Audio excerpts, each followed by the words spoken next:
আসসালামু আলাইকুম। আমরা জানব আন্তর্জাতিক গুম বিরোধী সনদে বাংলাদেশের স্বাক্ষর থেকে কিছু গুরুত্বপূর্ণ প্রশ্নোত্তর, যেগুলো প্রাইমারি, বিসিএস অন্যান্য পরীক্ষার জন্য খুবই গুরুত্বপূর্ণ। চ্যানেলটি সাবস্ক্রাইব করে সাথেই থাকুন।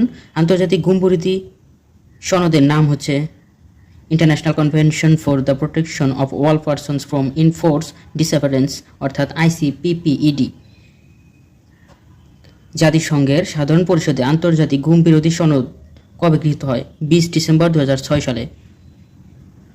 আন্তর্জাতিক গুম বিরোধী সনদ সকল দেশের স্বাক্ষরের জন্য উন্মুক্ত করে দেওয়া হয় 6 ফেব্রুয়ারি 2007 সালে। ICPPED এটি গঠিত হয় 20 ডিসেম্বর 2006 সালে, আর সবার জন্য উন্মুক্ত করে দেওয়া হয় 6 ফেব্রুয়ারি 2007 সালে। ভিডিওটি ভালো লাগলে অবশ্যই একটি লাইক দিবেন। আন্তর্জাতিক গুম বিরোধী সনদ কার্যকর করা হয় 23 ফেব্রুয়ারি 2010 সালে।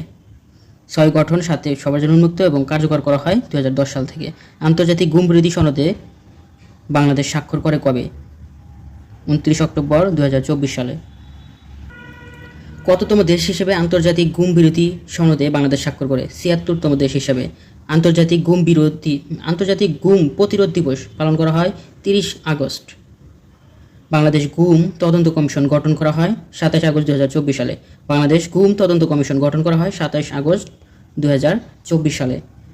5 সদস্য বিশিষ্ট গুম তদন্ত কমিশনের চেয়ারম্যান বিচারপতি মইনুল ইসলাম চৌধুরী। ধন্যবাদ সবাইকে এতক্ষণ সাথে থাকার জন্য। চ্যানেলটি সাবস্ক্রাইব করে সাথে থাকুন। যারা ভিডিওটি ফেসবুক থেকে দেখছেন, ফেসবুক পেজটি ফলো দিবেন। ভিডিওটি ভালো লাগলে অবশ্যই একটি লাইক দিবেন।